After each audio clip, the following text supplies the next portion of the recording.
This is Ray Glasser on Saturday, April the 2nd of 2011, showing yet another car that I have purchased. This car replaced a beautiful 2003 Cadillac Seville STS that I bought in January of 2011. 9 weeks later, I traded even for this. We have here a Buick Century, 2001 Buick Century, and the reason I bought this is the Cadillac was killing me on gas. With the North Star engine and all that, it needed a lot of gas each week, and it was just kind of driving me crazy. Plus, it had a few issues, so I opted for this car instead. Nice little car. I'd never had a Buick Century before. I've had Buick Skylarks, and I had two Park Avenues. I never had a Century, and I think this is like the low-end Buick, if I'm not mistaken. But so far, it's fine. I've had it for 7 days now. I bought it last Sunday, March 27th. And so far I'm pretty happy with it. Got these beautiful wheel covers too. Nice and shiny. This is a light silver car with a gray interior, and it's got these deals above both front windows. I'm guessing to block out the wind noise. These had to be add-ons because they're not on the rear windows. Body's in good shape. A few scratches here and there, but nothing really bad. And I'm fairly happy with it. Interior's clean. Interior's kind of a two-tone gray. One of the two drawbacks for me of this car is cloth seats. I'm not a big fan of cloth seats. I actually like leather. But it's clean, as you can see. Did a good job detailing this.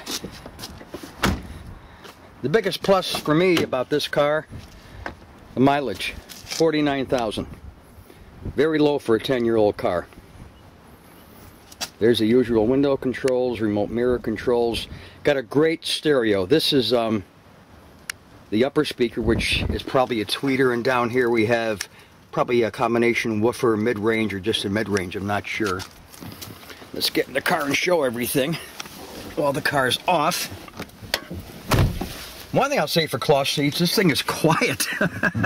Analog controls, but that's okay. Light control, the interior lights and headlights, and it's actually got auto sensing or something that'll turn the lights on at dusk. It doesn't have the Twilight Sentinel, which the Cadillacs have, but it does turn the headlights on at dusk. A lot of warning lights, which I'll show when this thing gets fired up.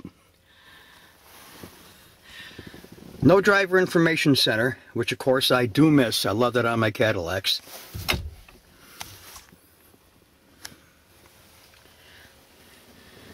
Here we go. This has the exact same radio, ironically enough, that my 99 Park Avenue had. Plus, it's got a CD player here on top. My Park didn't have a CD, it only had cassette. The CD works, the cassette works, the radio works, and I'm happy with it.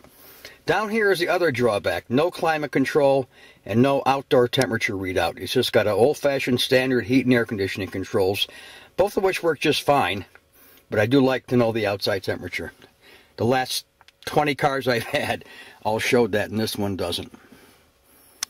But again, it's clean, it's quiet, the interior's in good shape.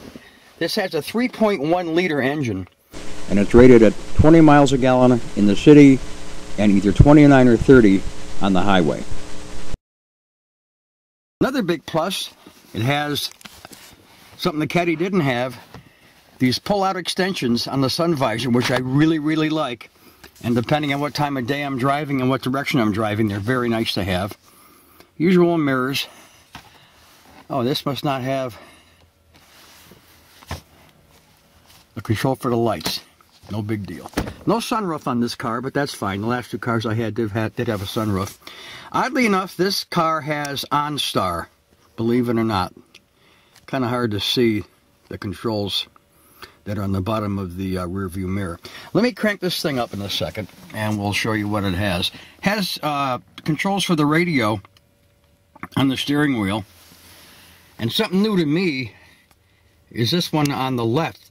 That's for source and mute. You can actually mute this thing if you get a phone call or something from the steering wheel, which is kind of nice.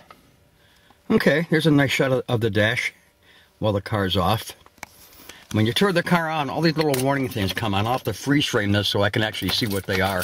There's a lot of them.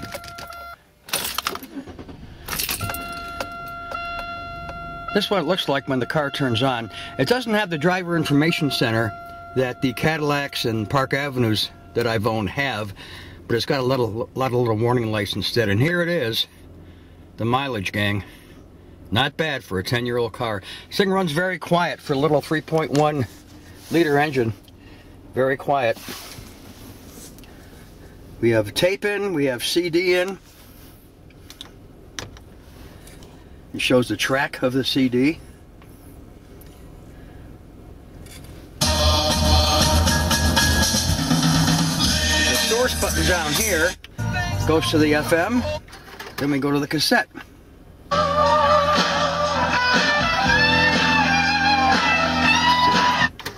Go back to the CD.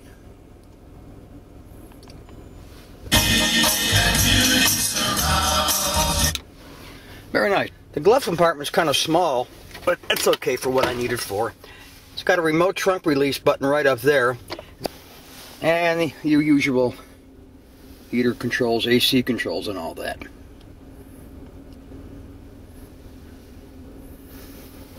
Alright, so that's the car that I got in March of 2011. Let's see how long I keep this one. Should be a while because it's good on gas, it's in good shape. I really have no reason to trade this. What I really wanted instead of this was the next Buick up, the Regal, which is the exact same as this, but it's got the two things I'm missing: leather seats and climate control right there with an outside temperature readout. But maybe next time. Here's the bottom of the main doorway. A few scratches, a little bit of rust, a little bit of paint missing. But normally, if this is clean, usually I found the rest of the car is pretty clean. Let's show the engine. I never had one of these before. 3100, but it's only a 3.1 liter. Some rust in here, no doubt, but it's fairly clean. And it runs well. It runs very well, so I'm happy with it.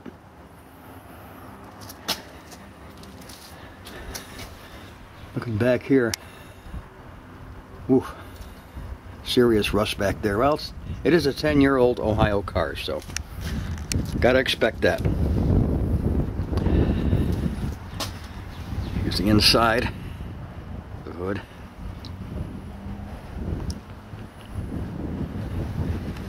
And that is the engine compartment. Alright, Ray Glasser signing off from Saturday, April the 2nd of 2011. Bye-bye.